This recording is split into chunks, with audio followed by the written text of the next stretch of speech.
Bichir.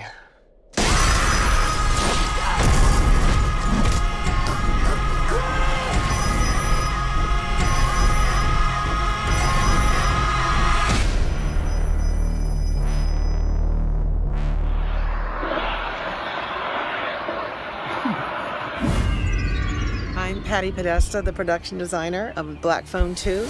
And today, we're on the ice stage. We built this to match the Dream Lake in Colorado. The challenge is how to do an ice floor unlike any other ice floor that people have ever used. We didn't want white ice. We wanted it to be dark and moody. We painted all of this floor in a design that we developed over weeks and weeks. And carving this rock face, dressing it with snow. It's a big set, and it required a lot of people. Here we go, and 3, 2, 1, action.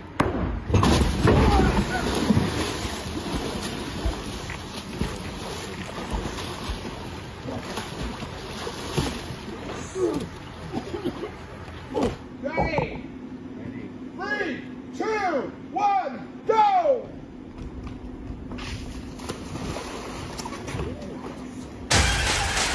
They're gonna cover me in blood. This is so fun. We have the blood bladder that we're gonna be putting under the wardrobe. We're gonna paint the inside of the phone booth with a nice mist of blood. We had to produce the spinning of the blood inside the booth, so we have a paint mixer and a sponge and a very sticky technician. First part will be the big spin with the blood rig. As she goes, she'll squeeze the blood rig to get the blood going around in the booth. So what we're gonna do, Maddie, is pour it across your head and it's gonna drip down. That's crazy. Yeah, let's get ready to shoot. Oh,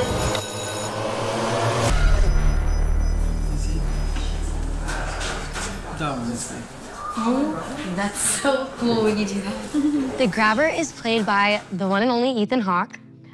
It's really awesome because I didn't get to work with him like at all in the first movie.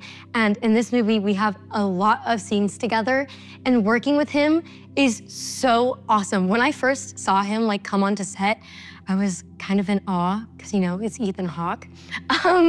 And he was so supportive and so kind to me in between every single take. Always made sure that I was okay and would always give me like fist bumps and high fives. And he was like, that was so good, Maddie, or yeah. And we just kind of, whenever, you know, the cameras weren't rolling, he'd kind of just be like whistling and singing. And it's just so weird seeing him go from this terrifying, psychotic grabber who literally kills people to just Ethan whistling, walking around on set, talking to Scott and hanging out with everyone. But yeah, it's just really cool because I feel like you can learn so much from working with incredible actors like that. You square off with them, and then Finn, when he does it, you're gonna do a 180.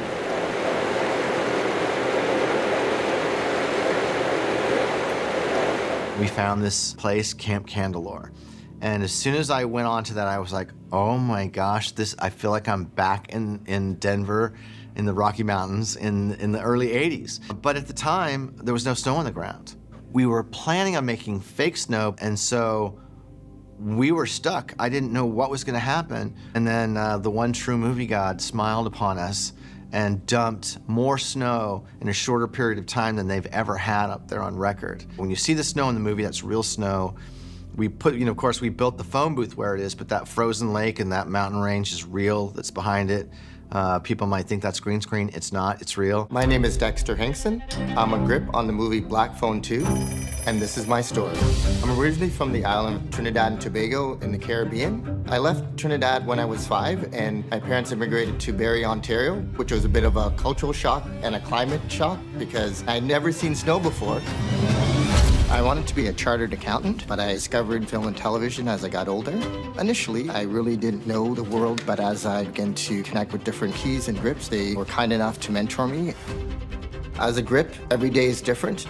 We could be partnering with the lighting department, camera department, or any other department that may need some of our equipment. Always be on time, work hard, and know the equipment. Those are the key things that keeps your boss happy and generates work for you.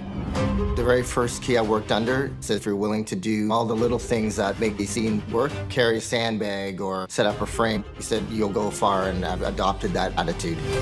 I'm working on my way to become the cinematographer, so just being able to shadow him on set and see how he sees things is very meaningful to me in terms of my career growth. Cut. Very nice. Set. And here we go, everyone, having a great time, and action!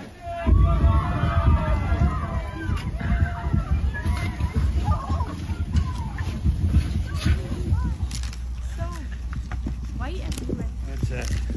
Of course. Beauty. Yeah. Look at the white tree.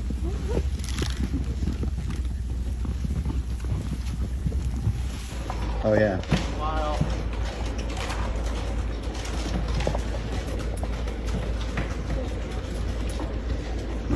And action. Gwen! Gwen, wake up! Gwen! In the first movie, they had such a connection and, you know, they were so close and cared so deeply with each other, and it's the same here. But, you know, Finney, after the first movie, has so much built up anger and, you know, even with his dad and everybody, you know, he doesn't, you know, he's not the same. There's not that lighthearted, you know, innocent kid anymore. You know, he was forced to grow up, but there's little moments with Gwen where, you know, that's where Finney shows his softness. That's where he really cares, is about his sister. He will lay down anything for her. And getting to see Maddie back as Gwen is so cool, you know, and her snarkiness is just still there. You know, if somebody says something, she punches back, and, you know, seeing her up against the grabber really tests Gwen, you know, tests her strength. And 3, 2, 1, action, ready.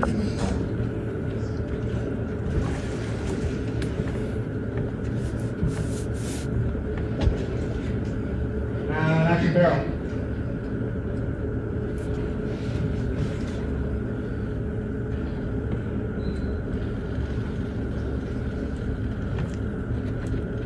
And cut. Clear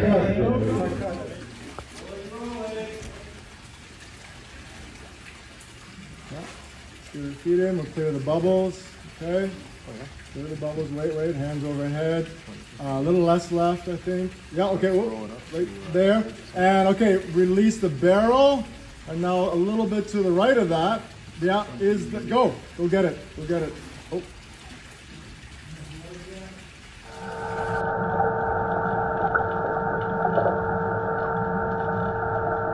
I was so curious on how they were gonna even make a second one, since the first one was so good. You know, it's the grabber died. Did he die? We never seen his body, I don't know. So when I actually got the email and I seen Black Phone 2 and I started reading the script, every page was just truly a masterpiece. You know, I think Scott and Cargill really did a good job with this one, and I really found myself to be going on this roller coaster of emotions where, you know, you're scared. It's scary. In my opinion, I think this one is scarier than the first one.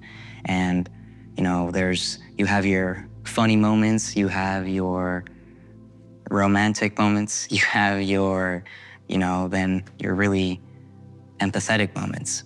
And I just think overall this movie just really will resonate well with the audience.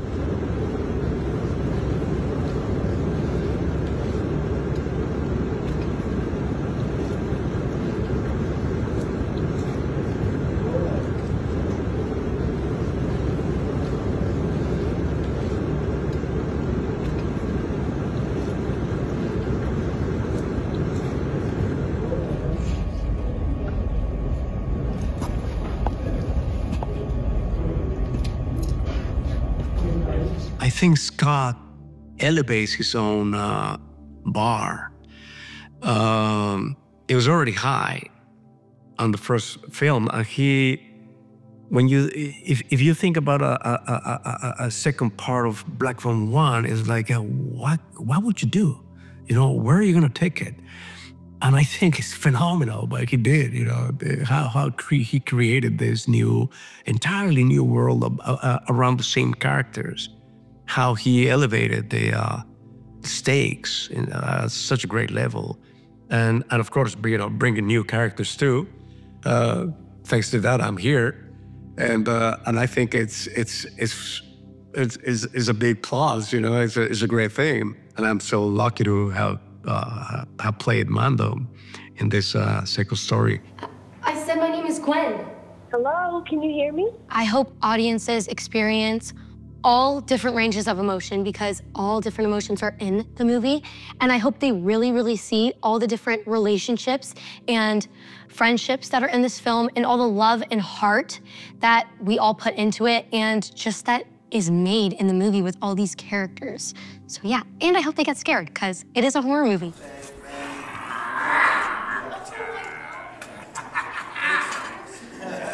Yeah.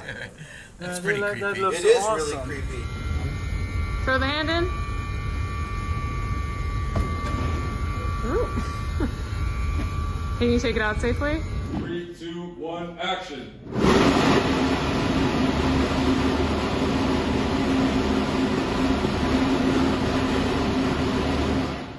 I think Black Phone 2 is a pretty uniquely disciplined and layered audio-visual experience.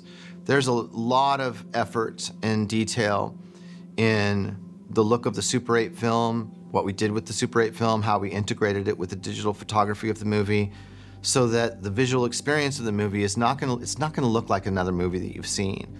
I don't think I've ever seen a movie in a theater with more Super 8 material in it than this one. And it's not just Super 8 material, it's very specific film stocks and very specific processing, very specific look that we wanted for the movie. And sonically, it's an extremely disciplined production also. My son Atticus Derrickson did the score, and the integration of the score and this expressive sound design, and the sound of the winter elements of the movie, the music that plays, some of the needle drops in it, all of that lends itself ultimately to a very cinematic experience.